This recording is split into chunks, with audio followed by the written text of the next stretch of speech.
বিসমিল্লাহির রহমানির রহিম। আসসালামু আলাইকুম রহমতুল্লাহ। আপনারা নিশ্চয়ই ভালো আছেন। আমি আলহামদুলিল্লাহ আল্লাহর মতো ভালো আছি।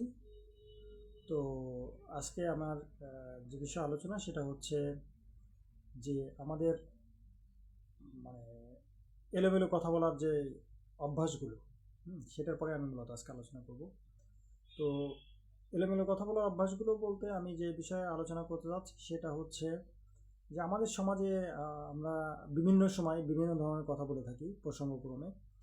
তো আমার কাছে মনে হয় যে আমি যেটা বলি, আমি ধরেন কারোর সঙ্গে কথা বলতেছি, বাট সেই কথাগুলো মনে হচ্ছে যে এটা সঠিক মানে আমার দৃষ্টিতে, কিন্তু আমার কথাগুলো যে কোনো নাই, কি যেন বলে, আমার কথার ভিতরে যে কোনো আহ, ভুল নাই, বা আমার কথার ভিতরে যেগুলো যে এলোমেলো, এই জিনিসগুলো কেন হচ্ছে, কী জন্য হচ্ছে, এই জিনিসটা ধরার ক্ষমতা আমার সাইডে বা আমার পাশে যে আছে সেই একমাত্র ধরতে পারে।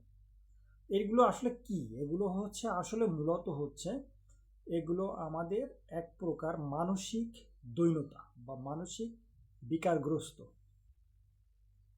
যদি বলেন কীরকম মানসিক বিকারগ্রস্ত, মানসিক বিকারগ্রস্ত বলতে যেটা আমি বোঝাচ্ছি, সিম্পল আপনাকে আমি একটা উদাহরণ দিই আপনাদের। সেটা হচ্ছে যে আমরা সাধারণত কি মনে করি, আমরা মনে করি যে রাস্তার পাশে একজন লোক, চুল এলোমেলো, তারপর গায়ে ধুলা বালু, হ্যাঁ, কাপড়গুলো খুবই নোংরা, খুবই পুরু, মানে জ্যাকেট সোয়েটার গায়ে দেওয়া, প্যান্টটা ছেঁড়া, বিভিন্ন জায়গায় পটি দেওয়া, এ লোক হচ্ছে পাগল বা মস্তিষ্ক মস্তিষ্ক বিকৃত একটা ব্যক্তি, তাই না? আমরা একেই আমরা সমাজে মস্তিষ্ক বিকৃত বা পাগল হিসেবে আখ্যায়িত করি। কিন্তু আমাদের সমাজে এরকম বহুত লোক আছে যারা আসলেই মস্তিষ্ক বিকৃত লোক। যদি বলেন কিরকম বিষয়টা, মস্তিষ্ক বিকৃত এইরকম এই প্রেক্ষিতে আপনার ঘরেও আছে, আপনার অফিসে আছে, আপনার বাজার ঘাটে বন্ধু বান্ধব বিভিন্ন সব জায়গায় আছে। যদি বলেন কিরকম, দেখবেন একটা মানুষ স্বাভাবিক কথার বাইরে সে কথা বলতেছে, স্বাভাবিক যে কথাগুলো বলা উচিত তার বাইরে সে কিছু কিছু কথা বলতেছে, তার মানে ওইটা হচ্ছে তার অসুস্থতার একটা কারণ। এই জিনিসগুলো আমরা সাধারণত আমলে নিই না, কিন্তু এগুলোই অসুস্থতার কারণ।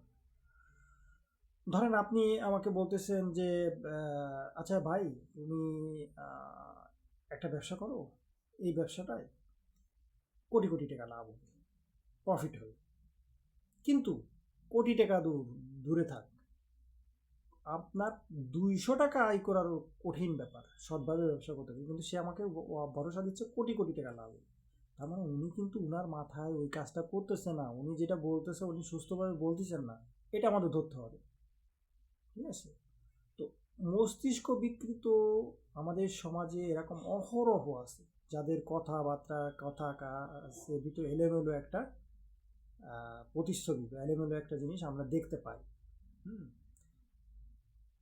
বিভিন্নভাবে আপনি তুলনা করতে পারেন, বিভিন্নভাবে তার কথা দেখবেন যে একটা মানুষ কোনো রকম জীবনযাপন করতেছে, কিন্তু তার কথার ভিতরে আমি এই জায়গায় গেছি, আমি অমুককে চিনি, অমুক আমার রিলেটিভ, অমুকের আমার সাথে ভালো সম্পর্ক, অমুকের সাথে আমি একসঙ্গে খাইছি, অমুক হোটেলে ঘুমাইছি একসঙ্গে, তার সাথে একসময় এই সম্পর্ক ছিল, এই যে বাড়াই বলার প্রবণতা, এখানেই হচ্ছে তার অসুস্থতার সমস্যা। এই জিনিসগুলো আমাদের বুঝতে হবে। এখন কথা হচ্ছে তাহলে এই অসুস্থ লোকগুলোকে আমরা কীভাবে কী করতে পারি।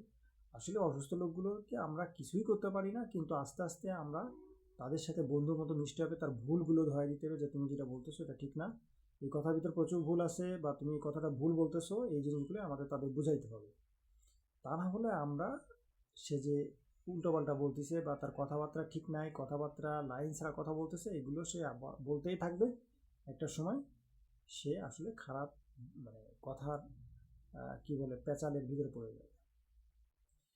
সিম্পল আমি আপনাকে একটা উদাহরণ দিই। উদাহরণটা হচ্ছে ধরেন রিসেন্টলি এই শুক্রবার, তার আগের শুক্রবার একটা ভূমিকম্প হয়ে গেল, ঠিক আছে? এখন এই ভূমিকম্পটা হওয়াতে বিশেষ করে ঢাকা, খুলনা, বরিশাল, ময়মনসিংহ বিভিন্ন জায়গা মানুষের খুব একটা মানে ভয় বা অনুভূতি শরীরের ভিতরে কাজ করতেছে। তো কী হয়েছে এখন, আপনি এই ভূমিকম্পের আগে তো কখনো আপনার ভিতরে মনে হয় নাই আমি হেলে পড়ে যাইতেছি, বা আমাকে কেউ ধাক্কায় নাড়াইতেছে, বা আমার শরীর কাঁপতিছে, এরকম তো মনে হয় নাই। হইলেও আপনি অন্য জিনিস চিন্তা করতেন, কি চিন্তা করতেন? যা না, আমার শরীর কাঁপাইতেছে, তার অর্থ হচ্ছে হয়তো আমার প্রেশার লো হয়েছে, অথবা মানে ঘুম কম হয়েছে, এটা অথবা না চিন্তা করলে নাও করতে পারতেন, না ওকে কাঁপাইতে পারে, এটা সাময়িক। কিন্তু এখন কি হচ্ছে, এখন আপনি কোথাও কিছু নাড়াইলে, কিছু হইলে মনে করছেন ভূমিকম্প হচ্ছে। এই যে আমার ভিতরে মানসিক যে আপনার একটা জিনিস তৈরি হয়ে গেছে, এটা কি বলা হয় মানসিক কিছু একটা সমস্যা দেখা দেয়। তো এরকম আমাদের সমাজে বিভিন্ন ধরনের লোক আছে, যার যা না তার থেকে অনেক বেশি বাড়ায় বলে, অনেক কিছু বুঝায় বলে, বা যেটা সম্ভব না সেই অসম্ভবকে সম্ভব করার কথা বলে ফেলায়। কিন্তু আমি বলতেছি না যে অসম্ভবকে সম্ভব করা খারাপ যে কিছু, ভালো। কিন্তু সেটা সে না করে বোঝায় মানুষকে যে এটা অনেক, এই হবে, ওই হবে, এইটা হবে।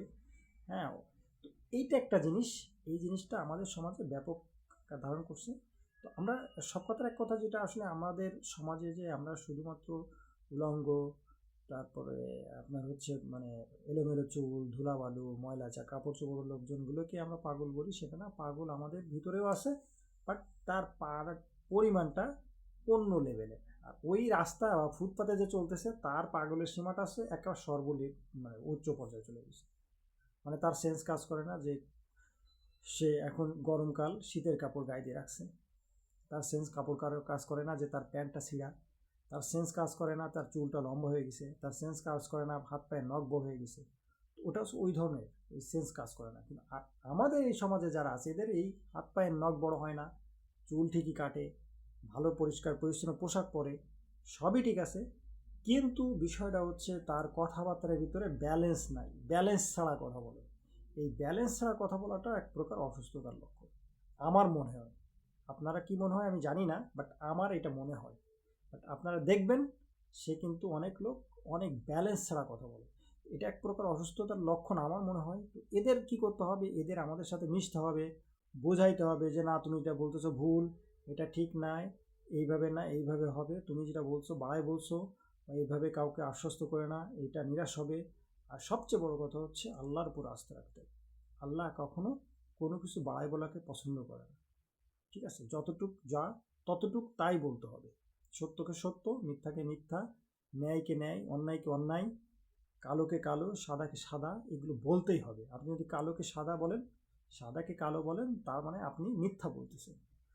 তো যাই হোক, আমাদের সামাজিক যে ইয়েটা, আমাদের এইগুলো মেনে চলতে হবে, কম কথা বলতে হবে, পরিমিত কথা বলতে হবে, কথা খুব হিসাব কিতাব করে বলতে হবে, বুঝে বলতে হবে, আর যতটা পারা যায় মিথ্যা কথা পরিহার করতে হবে।